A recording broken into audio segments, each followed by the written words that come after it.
Hello दोस्तों, नमस्कार। स्वागत है आप सभी का एक और नई वीडियो में। दोस्तों, यदि आप कंप्यूटर में एक्सपर्ट बनना चाहते हैं तो कीबोर्ड में जो F1 से लेकर F12 तक बटन होते हैं उनके बारे में आपको जरूर पता होना चाहिए। आखिर इन बटन से कंप्यूटर में क्या होता है और इन सभी बटन को कैसे इस्तेमाल करते हैं, तो ये सब कुछ मैं इस वीडियो के अंदर बताने वाला हूँ। इसलिए इस वीडियो को आप लास्ट तक देखिएगा। यदि वीडियो पसंद आए तो वीडियो को लाइक और चैनल को सब्सक्राइब जरूर कीजिएगा। तो चलिए वीडियो स्टार्ट करते हैं। तो सबसे पहले मैं आपको बता दूं कि जो F1 से लेकर F12 तक कीबोर्ड में जो बटन होते हैं उसको हम फंक्शन की बोलते हैं। तो चलिए एक एक करके F1 से लेकर F12 तक फंक्शन की के बारे में जान लेते हैं। तो सबसे पहले हम जान लेते हैं कि F1 बटन को दबाने से क्या होता है। इस बटन का इस्तेमाल करके हम किसी भी प्रोग्राम या सॉफ्टवेयर का हेल्प मेनू ओपन कर सकते हैं। तो चलिए इसको हम प्रैक्टिकल के थ्रू समझ लेते हैं। यदि हम स्क्रीन के ऊपर आकर F1 बटन प्रेस करेंगे तो हमारे विंडोज का हेल्प मेनू ओपन हो जाएगा। इसके अलावा यदि आप किसी भी ब्राउजर के अंदर जाते हैं और जाने के बाद यदि आप उसका हेल्प मेनू ओपन करना चाहते हैं तो हम F1 बटन प्रेस करेंगे तो उस ब्राउजर का हेल्प मेनू ओपन हो जाएगा, आप देख सकते हैं। और यदि आप किसी भी सॉफ्टवेयर के अंदर हेल्प मेनू ओपन करना चाहते हैं, जैसे मैं MX वर्ड ओपन कर देता हूं और MX वर्ड ओपन करने के बाद यदि हमें इसका हेल्प मेनू ओपन करना है तो यहाँ पे हम F1 बटन प्रेस करेंगे तो आप देख सकते हैं MX वर्ड से रिलेटेड यहाँ पे हेल्प मेनू ओपन हो रहा है। यहाँ पे आप सर्च बॉक्स के अंदर MX वर्ड से रिलेटेड क्वेश्चन टाइप कर सकते हैं। अगला हमारा जो फंक्शन की है F2 है। इस बटन का इस्तेमाल करके हम किसी भी फाइल या फोल्डर को रीनेम कर सकते हैं और एक्सेल शीट के अंदर हम अपने सेल को एडिट कर सकते हैं। तो चलिए इसको हम प्रैक्टिकल के थ्रू जान लेते हैं। नॉर्मली हमें किसी भी फोल्डर को रीनेम करना होता है तो सबसे पहले उस पे हम माउस पॉइंटर ले जाते हैं, उसके बाद हम राइट बटन क्लिक करते हैं। क्लिक करने के बाद यहाँ पे देखिए एक रीनेम का ऑप्शन आ रहा है। तो इस तरह से हम इस पे क्लिक करके मैन्युअली हम उस फोल्डर को रीनेम कर सकते हैं। लेकिन यदि आप शॉर्टकट की के थ्रू रीनेम करना चाहते हैं तो सबसे पहले हम उस फोल्डर पे क्लिक करते हैं और क्लिक करने के बाद F2 बटन प्रेस करेंगे तो देखिए यहाँ पे रीनेम का ऑप्शन दिखाई दे रहा है। यहाँ से आप अपने फोल्डर को रीनेम कर सकते हैं। अभी आप देख सकते हैं इस फोल्डर का नाम है एक्सेल नोट्स। यहाँ पे हम कुछ और टाइप करेंगे और टाइप करने के बाद इंटर बटन प्रेस कर देंगे तो आप देख सकते हैं इस फोल्डर का नाम चेंज हो चुका है। इसके अलावा यदि आप एक्सेल शीट के अंदर कुछ भी टाइप किया है और यदि उसके अंदर आपको एडिट करना है तो आप F2 की मदद से एडिट कर सकते हैं। जैसे यहाँ पे देखिए लिखा हुआ है ग्रो पीसी लर्न। यदि इसके आगे हम कंप्यूटर लिखना चाहते हैं, मतलब ग्रो पीसी लर्न कंप्यूटर, यदि हम डायरेक्ट इसको सेलेक्ट करके और यहाँ पे मैं कंप्यूटर लिखूंगा, कंप्यूटर लिख के मैं इंटर बटन प्रेस करूंगा तो आप देख सकते हैं इससे पहले जो लिखा हुआ था ग्रो पीसी लर्न वो रिमूव हो चुका है, मतलब डिलीट हो चुका है और उसके स्थान पे कंप्यूटर आ चुका है। तो ये एडिट नहीं हो रहा है, डायरेक्ट वो डिलीट हो चुका है। लेकिन यदि हम ये चाहते हैं कि ग्रो पीसी लर्न के आगे कंप्यूटर लिखा हुआ आ जाए तो उसके लिए सबसे पहले हम इस सेल को सिलेक्ट करेंगे और सिलेक्ट करने के बाद F2 बटन प्रेस करेंगे तो यहाँ पे देखिए कर्सर आ चुका है। उसके बाद यहाँ पे हम कंप्यूटर टाइप कर सकते हैं। कंप्यूटर टाइप करके हम इंटर बटन प्रेस करेंगे तो आप देख सकते हैं ग्रो पीसी लर्न कंप्यूटर यहाँ पे आ चुका है। अगला हमारा जो फंक्शन की है F3 है। इस बटन का इस्तेमाल करके सर्च बॉक्स ओपन कर सकते हैं। चलिए इसको हम प्रैक्टिकली समझ लेते हैं। नॉर्मली हम कंप्यूटर के अंदर किसी भी प्रोग्राम को ओपन करने के लिए, मतलब किसी भी सॉफ्टवेयर को ओपन करने के लिए सबसे पहले हम स्टार्ट पे क्लिक करते हैं और यहाँ पे सर्च बॉक्स में उस प्रोग्राम को हम सर्च करते हैं। जैसे मान लीजिए हमें एक्सेल ओपन करना है तो यहाँ पे हम एक्सेल टाइप करेंगे तो आप देख सकते हैं एक्सेल टर्मिनल आ चुका है और ओपन पे क्लिक करेंगे तो ये ओपन हो जाएगा। ये तो तरीका है मैनुअली, लेकिन यदि आप शॉर्टकट की के थ्रू करना चाहते हैं तो F3 बटन प्रेस करेंगे तो डायरेक्ट यहाँ पे देखिए सर्च बॉक्स ओपन हो जाएगा और यहाँ पे हम एक्सेल टाइप करके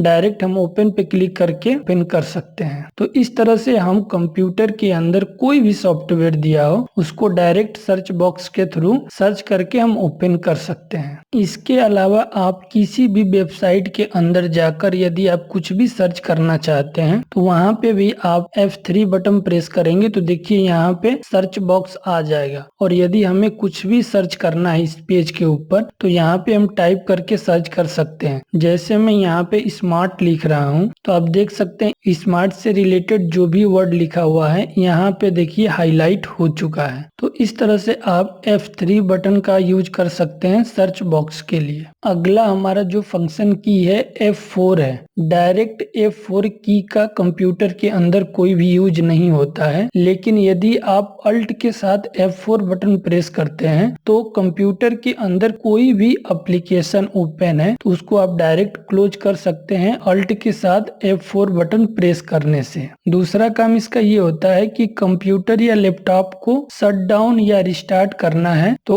आप डेस्कटॉप के ऊपर अल्ट के साथ F4 बटन प्रेस करेंगे और उसके बाद एरो की मदद से शट डाउन और रीस्टार्ट का ऑप्शन आपको दिखाई देगा और ओके पे क्लिक करेंगे तो आपका कंप्यूटर शट डाउन और रिस्टार्ट हो जाएगा। चलिए इसको हम प्रैक्टिकल के थ्रू समझते हैं। जैसे आप देख सकते हैं MX वर्ड का पेज ओपन हुआ है। यदि इस पेज को हमें क्लोज करना है तो अल्ट के साथ F4 बटन प्रेस करेंगे तो देखिए क्लोज का ऑप्शन आ चुका है। यहाँ पे हम डोंट सेव पे क्लिक कर देंगे या सेव पे क्लिक करेंगे तो हमारा ये पेज क्लोज हो जाएगा। और इसके अलावा यदि आप डेस्कटॉप के ऊपर हैं और उसके बाद अल्ट के साथ F4 बटन प्रेस करेंगे तो देखिए शट डाउन विंडोज का एक पेज ओपन हो जाएगा। उसके बाद जो एरो की होता है उसकी मदद से आप यहाँ पे देखिए अभी ऑप्शन दिखाई रहा है शट डाउन, इसको एरो की मदद से आप ऊपर नीचे क्लिक करके आप शट डाउन, स्लीप मोड और रीस्टार्ट कर सकते हैं अपने कंप्यूटर को। यदि हमें शट डाउन करना है तो इस एरो पे क्लिक करके हम शट डाउन पे क्लिक कर लेंगे या एरो की मदद से।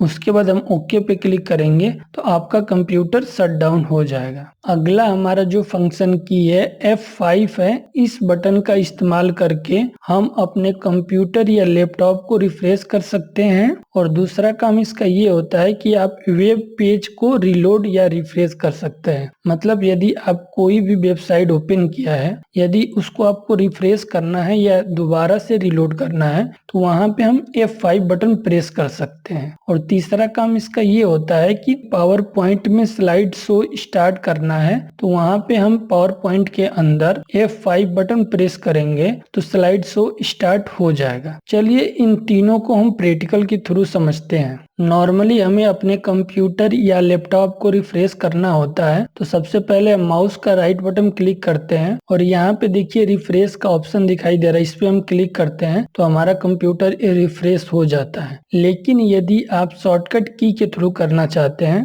तो डायरेक्ट हम F5 बटन प्रेस करेंगे तो हमारा पेज रिफ्रेश हो जाएगा। इसके अलावा यदि आप ब्राउजर के अंदर कोई भी वेबसाइट ओपन किए हैं और यदि आपको इसको रिफ्रेश या रिलोड करना है तो वहां पे हम F5 बटन प्रेस करेंगे तो आप देख सकते हैं हमारी वेबसाइट रिलोड हो चुकी है। फिर से हम दोबारा F5 बटन प्रेस करेंगे तो यहाँ पे देखिएगा ये पूरी वेबसाइट रिलोड हो जाएगी। इसके अलावा यदि आप पावर पॉइंट के अंदर कोई भी PPT तैयार किया है और इसको स्लाइड शो स्टार्ट करना चाहते हैं तो F5 बटन प्रेस करेंगे तो आप देख सकते हैं यहाँ पे स्लाइड शो स्टार्ट हो चुका है। तो इस तरह से आप F5 बटन का यूज कर सकते हैं। अगला हमारा जो फंक्शन की है F6 है। इस बटन का इस्तेमाल हम वेब पेज का एड्रेस बार में डायरेक्ट जाने के लिए करते हैं। मतलब यदि आप कोई भी वेब पेज ओपन किया है वेबसाइट और उस वेबसाइट के एड्रेस बार में आपको डायरेक्ट जंप करना है तो वहां पे हम F6 बटन प्रेस करेंगे। और दूसरा इसका काम ये होता है कि कंप्यूटर के जो डेस्कटॉप के ऊपर आइकन होते हैं उसको यदि आप बिना माउस के मतलब कीबोर्ड के थ्रू ओपन करना चाहते हैं तो वहां पे हम F6 बटन का यूज कर सकते हैं। चलिए इन दोनों को हम प्रैक्टिकली समझ लेते हैं। जैसे आप देख सकते हैं यहाँ पे अभी हम डेस्कटॉप के ऊपर हैं और हमें जो ये dd लिखा हुआ फोल्डर है इसको हमें ओपन करना है। तो सबसे पहले हम F6 बटन प्रेस करेंगे तो देखिए सबसे ऊपर वाला ये जो आइकन दिखाई दे रहा है ये सेलेक्ट हो चुका है। उसके बाद हम एरो की मदद से हम नीचे आएंगे और आने के बाद जो dd वाला जो फोल्डर है इसको हम सेलेक्ट कर लेंगे। सेलेक्ट करने के बाद जब हम इंटर बटन प्रेस करेंगे तो डायरेक्ट हमारा वो फोल्डर ओपन हो जाएगा। इसके अलावा यदि आप कोई भी वेब पेज ओपन किया है और उसका जो एड्रेस बार ये ऊपर आपको दिखाई दे रहा है, डायरेक्ट यदि आप यहाँ पे जाना चाहते हैं तो F6 बटन प्रेस करेंगे तो देखिए यहाँ पे डायरेक्ट आप जंप कर सकते हैं। F6 बटन प्रेस करके आप यहाँ पे दूसरा कोई भी वेबसाइट टाइप कर सकते हैं। अगला हमारा जो फंक्शन की है F7 है। इस बटन का इस्तेमाल हम MX Word, Excel, PowerPoint में स्पेलिंग एंड ग्रामर चेक करने के लिए किया जाता है। तो चलिए इसको हम प्रैक्टिकल के थ्रू समझ लेते हैं। तो यहाँ पे आप देख सकते हैं MX वर्ड हमने ओपन कर लिया है और MX वर्ड के अंदर हम कोई भी एक वर्ड लिखते हैं। जैसे मैं यहाँ पे पेज लिख रहा हूँ, पेज का जो स्पेलिंग होता है PAGE होता है, लेकिन यहाँ पे हम लिखेंगे PEGE लिखेंगे। पेज लिखने के बाद हम माउस पॉइंटर को कहीं भी क्लिक कर देंगे तो आप देख सकते हैं ये जो स्पेलिंग है गलत है। इसके वजह से नीचे यहाँ पे देखिए रेड लाइन दिखाई दे रहा है। तो इसको यदि आप सही करना चाहते हो तो F7 बटन प्रेस करेंगे तो राइट साइड में देखिए स्पेलिंग चेक का बॉक्स ओपन हो जाएगा। तो यहाँ पे देखिए इससे रिलेटेड आपको वर्ड यहाँ पे दिखाई देंगे और यहाँ से आप सही वर्ड को सिलेक्ट कर सकते हैं। सिलेक्ट करने के बाद हम ओके पे क्लिक करेंगे तो आप देख सकते हैं यहाँ पे जो रेड लाइन आपको दिखाई दे रही थी वो रिमूव हो चुका है और पेज की स्पेलिंग भी सही हो चुकी है। तो इस तरह से आप MX वर्ड, MX एक्सेल और पावर पॉइंट के अंदर F7 बटन प्रेस करके आप स्पेलिंग को सही कर सकते हैं। अगला हमारा जो फंक्शन की है F8 है। इस फंक्शन की मदद से हम एक्सेल के अंदर सेल को सेलेक्ट करने के लिए इस्तेमाल करते हैं और दूसरा इसका यूज होता है सेफ मोड में जाने के लिए और तीसरा जो इसका यूज होता है कि MX वर्ड के अंदर टेक्स्ट को सेलेक्ट करने के लिए। तो चलिए इसको हम प्रैक्टिकल के थ्रू समझ लेते हैं। यहाँ पे हमने MX एक्सेल को ओपन कर लिया है। यदि आपको ये बोल दिया जाए कि यहाँ से लेकर यहाँ तक इस सेल बॉक्स को सेलेक्ट करना है बिना माउस के थ्रू, तो आप कैसे सेलेक्ट करेंगे? तो सबसे पहले हम क्या करेंगे, जो फर्स्ट वाले सेल होता है यहाँ पे क्लिक करने के बाद एक बार यहाँ पे हम सिर्फ क्लिक करेंगे और क्लिक करने के बाद F8 बटन प्रेस कर देंगे तो यहाँ पे हमारा सिलेक्शन पॉइंट लॉक हो जाएगा। उसके बाद हम एरो की मदद से हम ऐसे राइट साइड में, नीचे, ऊपर कहीं भी सेलेक्ट कर सकते हैं। तो आप देख सकते हैं ये पूरा हमारा सिलेक्शन पॉइंट हो चुका है और यदि इसको रिमूव करना चाहते हैं तो F8 बटन प्रेस कर देंगे तो रिमूव हो जाएगा। नॉर्मली क्या होता है कि किसी भी हम सेल पे क्लिक करते हैं और क्लिक करने के बाद एरो की बटन प्रेस करते हैं तो आप देख सकते हैं सिलेक्शन पॉइंट पूरा रिमूव हो रहा है। लेकिन यदि हम फर्स्ट सेल पे क्लिक करने के बाद F8 बटन प्रेस कर देंगे, उसके बाद हम एरो की प्रेस करेंगे तो वो पूरा वहां से सिलेक्शन लॉक होने के बाद पूरा डेटा सेलेक्ट हो जाएगा। इसके अलावा यदि आपको MX वर्ड के अंदर वर्ड को सेलेक्ट करना है तो सबसे पहले आप एक बार F8 बटन प्रेस करेंगे तो सिर्फ वही वर्ड सेलेक्ट होगा जहां पे आपका माउस पॉइंटर रहेगा। उसके बाद दोबारा F8 बटन प्रेस करेंगे तो वो पूरा सेंटेंस सेलेक्ट होगा। उसके अलावा फिर से आप F8 बटन प्रेस करेंगे तो वो पूरा पैराग्राफ सेलेक्ट हो जाएगा। उसके बाद दोबारा से आप F8 बटन प्रेस करेंगे तो पूरा पेज आपका सेलेक्ट हो जाएगा जहां तक आपका डेटा दिया हुआ है। तो इस तरह से आप F8 बटन प्रेस करके MX वर्ड के अंदर अलग अलग तरीका से आप वर्ड को सेलेक्ट कर सकते हैं। अगला हमारा जो फंक्शन की है